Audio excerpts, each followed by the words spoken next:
Jai Hind and good morning to all of you. Today we will discuss few reasoning questions related to the first chapter that matter in our surrounding. So these questions are related to our daily life. Okay, so we will discuss today about the reasoning question, that what is the reason behind it that these things happens in our daily life. ये हमारे साथ अक्सर होता है, लेकिन ऐसा क्यों होता है और इसका रीज़न क्या है वो हम डिस्कस करेंगे इसमें. Okay, so what produces more severe burn, boiling water और स्टीम. मीन्स स्टीम है और बॉइलिंग वाटर है, इन दोनों में कौन ज़्यादा सीवियर बर्न कॉज करता है. यानी कि अगर हमारी स्किन पे बॉइलिंग वाटर कांटेक्ट में आता है या हमारे स्किन से स्टीम भाप कांटेक्ट में आती है यानी वेपर्स, तो दोनों में ज़्यादा डेंजरस बर्निंग कौन कॉज करता है. So answer is steam. Okay, first you have to remember that answer is steam. Reason, it produces more severe burn as it has hidden heat of vaporization, but water does not have any hidden heat. So water have only heat energy. जब water boil होता है then it will absorb energy. Okay, it will start absorbing energy and it will have heat energy. Means boiling water के पास क्या होता है, heat energy होती है. और boil होने के बाद जो water steam में convert हो जाता है, that have heat energy as well as hidden heat of vaporization. Means in comparison to water, उसको देखेंगे स्टीम के पास ज़्यादा एनर्जी होती है, ज़्यादा हीट होती है, अपनी heat energy plus hidden heat भी होती है. इसकी वजह से, हीट ज़्यादा होने की वजह से वो ज़्यादा सीवियर बर्न कॉज करता है. Okay, is it clear? समझ में आया? जिसमें ज़्यादा हीट होगी वो ज़्यादा सीवियर बर्न कॉज करेगा. सो स्टीम में आपको लिखना है, स्टीम में हीट एनर्जी के साथ साथ लैटेंट हीट या हिडन हीट ऑफ वेपराइजेशन भी होता है, जबकि वाटर में सिर्फ हीट एनर्जी होती है, बॉइलिंग वाटर में यानी बॉइल्ड वाटर में. Okay, next question. Why is ice at 273 Kelvin more effective in cooling than water at the same temperature? Okay, अगर आइस और वाटर दोनों सेम टेम्परेचर पे हैं, यहाँ पर गिवन है 273 kelvin. Okay, 273 is equal to 0 degree Celsius. Means 0 degree Celsius पे water है और आइस है, तो इन दोनों में ज़्यादा इफेक्टिव कूलिंग किस में होगी? कूलिंग इफेक्ट कौन ज़्यादा कूलिंग इफेक्ट कॉज करेगा? then again you have to understand that water is converted into ice. तो वाटर है सेम टेम्परेचर पे, वाटर यानी कि लिक्विड फॉर्म में है, और अगर वो वाटर आइस में कन्वर्ट हो गया है तो उसकी स्टेट चेंज हो चुकी है, it is in solid state. So there is latent heat और hidden heat of fusion. Okay, यानी कि उसमें उसको आइस में कन्वर्ट होने के लिए उसको जो एनर्जी लगी उस टेम्परेचर पे आने में और उसको स्टेट चेंज करने में, यानी कि वो लिक्विड से सॉलिड में कन्वर्ट हो गया है आइस के फॉर्म में, तो उसमें ज़्यादा एनर्जी कंज्यूम हुई है. ओके, सेम टेम्परेचर पे अगर कोई लिक्विड फॉर्म में है तो उसमें जो एनर्जी है, और सेम टेम्परेचर पे अगर वो आइस में है तो उसमें जो एनर्जी है, तो ज़्यादा एनर्जी कंज्यूम किस में हुई होगी? उसके सॉलिड स्टेट में कन्वर्ट होने के बाद उसकी एनर्जी क्या होगी? लो होगी. ओके, तो इस वजह से आइस में ज़्यादा कूलिंग इफेक्ट होता है. Next is why solid CO2 is called dry ice. Okay, this point also we have discussed in previous lecture. पहले भी मैंने आपको बताया था कि सॉलिड CO2 को हम ड्राई आइस कहते हैं, and it is example of sublimation. Sublimation means solid is directly converted into gas or vapor. Okay, it will not converted into liquid, so it is called dry ice. Ice को यानी ice form में होगा यानी solid form में होगा, अगर उसे हम हीट करते हैं तो वो डायरेक्टली गैसियस फॉर्म में कन्वर्ट होता है without converting into liquid. So that is called sublimation process, and that's the reason that why solid CO2 is called dry ice. because it is not getting melted in liquid form.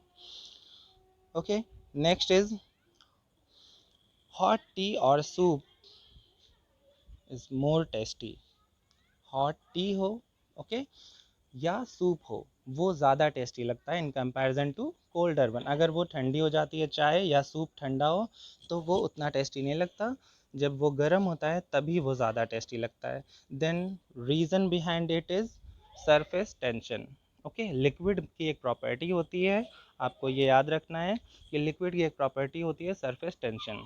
Surface tension किसी भी liquid की surface पे होता है, और अगर हम किसी भी लिक्विड का टेम्परेचर इंक्रीज़ कर देते हैं, इंक्रीज़ करने से उसका सरफेस टेंशन डिक्रीज़ हो जाता है. सरफेस टेंशन डिक्रीज़ होगा तो उसका सरफेस एरिया इंक्रीज़ होता है. Okay, surface tension, you have to mention this point. Okay, you have to write in your copy that surface tension decreases on increasing temperature. So on decreasing surface tension it will spread easily at large surface area. यानी कि surface tension कम हो जाने की वजह से वो आसानी से सरफेस एरिया अपना क्या करता है, स्प्रेड करता है चारों ओर. सो जब हम हॉट टी या हॉट सूप पीते हैं तो वो टंग पे हमारी ईज़िली चारों ओर फैलता है, और जिसकी वजह से उसका टेस्ट ज़्यादा बेटर लगता है हमें इन हॉट फॉर्म में. ठीक है, ठंडे होने के बाद उसका टेस्ट उतना ज़्यादा टेस्टी नहीं रहता. Okay, next is sweated person feel cool under fan. Sweated का मतलब है कि जब पसीना होता है किसी पर्सन को, अगर पसीना, जैसे आपने खुद भी फील किया होगा, ये सारी चीज़ें हमारे डेली लाइफ से रिलेटेड हैं. तो अगर गर्मियों में इन समर सीज़न जनरली जब आप पसीने में पूरी तरह से भीगे होते हैं, या आपको पसीना हो और आपके कपड़े थोड़े गीले हो रहे हो, या स्किन पे आपके पसीना है और आप फ़ैन के नीचे आते हैं, या फिर बहुत अच्छी हवा चल रही हो, आप पेड़ के नीचे भी जाते हैं, तो आपको थोड़ा ठंडा महसूस होता है, रिलैक्स फील होता है. Then what's the reason behind it? Because skin पे स्वेट है, sweat is in liquid form. Okay, sweat जो है पसीना आपका वो किस फॉर्म में होता है, लिक्विड फॉर्म में. And when liquid will evaporate, liquid will evaporate, so it will cause cooling effect. And that also we have discussed in previous lecture कि evaporation causes cooling. क्यों करता था? ओके, क्यों करता था अगर आपको याद है, so it's better, otherwise I am explaining again. अगर sweat इवेपोरेट हो रहा है, यानी वेपर फॉर्म में कन्वर्ट हो रहा है, then it will absorb energy from its surrounding. यानी अगर वो स्किन पे है तो स्किन से एनर्जी, या स्किन की सराउंडिंग से एनर्जी को क्या करेगा, एब्जॉर्ब करेगा. और जब वो एनर्जी को यानी कि हीट को एब्जॉर्ब कर रहा है for converting from liquid to vapour, तो वो एनर्जी को एब्जॉर्ब करके अपनी सराउंडिंग का टेम्परेचर डाउन कर देता है. तो सराउंडिंग टेम्परेचर लो होने की वजह से, यानी कि हमारे स्किन के सराउंडिंग में या स्किन का टेम्परेचर थोड़ा डाउन होता है सरफेस पे, जिससे हमें कूलिंग इफेक्ट मिलता है, यानी कि we will feel better, we will feel cool. ठीक है, तो पसीने में वेट हैं, अगर आप फ़ैन के नीचे आते हैं तो आपको फ़ैन के नीचे आते ही थोड़ी देर में बहुत रिलैक्स फील होता है और कूलिंग इफेक्ट भी आता है. That is because of the evaporation of the sweat from liquid to vapour, and that will causes cooling effect. Okay, so all of you have to write these answers in your copy by yourself. Okay, I can write these things in slide also, but I'm explaining, you have to listen carefully and you have to write by yourself. जब आप अपने आप लिखेंगे, अपनी language में भी लिखने की कोशिश करिए, अदरवाइज़ आपके पास कोई अदर सोर्स है इंटरनेट से या बुक से तो आप वो भी यूज़ कर सकते हैं. बट अगर आप अपने आप लिखेंगे तो आपको ये रीजनिंग याद भी हो जाएगा. ठीक है, इसलिए मैंने नहीं लिखा है इस पर, ताकि आप उसे सिर्फ कॉपी कर लेंगे तो it is not good for you. You have to write by yourself and you have to learn it. You have to remember it also. Okay. Next is water remains cool in pot. Pot क्या होता है जानते हैं? Earthen pot बोलते हैं, यानी कि मिट्टी का घड़ा जो होता है, मटका. ओके, मटके में पानी रखा होता है समर सीज़न में. तो आपको पता होगा कि मटके में पानी अगर रखते हैं तो उसका टेम्परेचर डाउन रहता है, यानी कि वो अगर किसी स्टील या मेटल के बर्तन में रखा हो पानी तो वो गर्मियों के सीज़न में गर्म हो जाता है थोड़ा, और अगर हम मटके में पानी रखते हैं तो उसका टेम्परेचर लो रहता है. तो वो पानी पीने में हमें ज़्यादा बेटर लगता है, ठीक है, टेम्परेचर उसका डाउन रहता है। तो हम ये क्वेश्चन ये है कि मटके में या घड़े में पानी रखने से उसका टेम्परेचर लो रहता है, बहुत लंबे टाइम तक उसका टेम्परेचर मेंटेन रहता है, ज़्यादा इंक्रीज़ नहीं होता। Then reason behind it that मटके में भी क्या होता है, छोटे छोटे पोर्स होते हैं। ओके, किसी भी मिट्टी के बर्तन में अगर आप देखेंगे तो मिट्टी में, क्ले में छोटे छोटे पोर्स होते हैं जिसके थ्रू वाटर इवेपोरेट होता रहता है। यानी अंदर अगर पानी भरा हुआ है मटके में तो उसके पोर्स के बहुत स्मॉल पोर्स होते हैं। ओके, इसमें से पानी आपको दिखेगा नहीं कि बाहर आ रहा है, बट बहुत स्मॉल पोर्स होने की वजह से लिक्विड उसमें से इवेपोरेट होता रहता है, and evaporation causes cooling effect.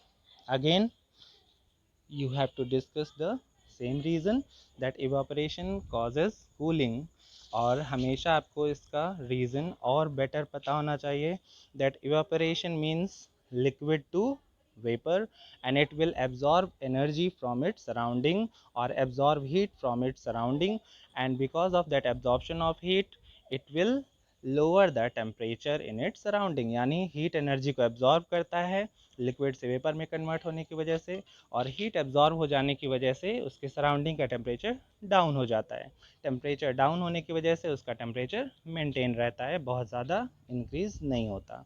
इस वजह से वाटर का टेम्परेचर भी कम ही रहता है। So water remains cool in pot और अर्थन पॉट, ओके, मिट्टी के घड़े में। सो आई होप कि आपको ये क्वेश्चंस के आंसर समझ में आए होंगे। Okay, and already I have explained कि मैंने इसका आंसर आपको लिख के नहीं दिया है, but I can do that, मैं लिख के भी दे सकता हूँ आपको, but I think that you should write by your self. Okay, इसको ध्यान से सुनिएगा, अगर आपको एक बार में नहीं समझ में आ रहा दोबारा इसको सुनिएगा, और आपको एक एक क्वेश्चन का आंसर समझकर खुद कॉपी में लिखना है।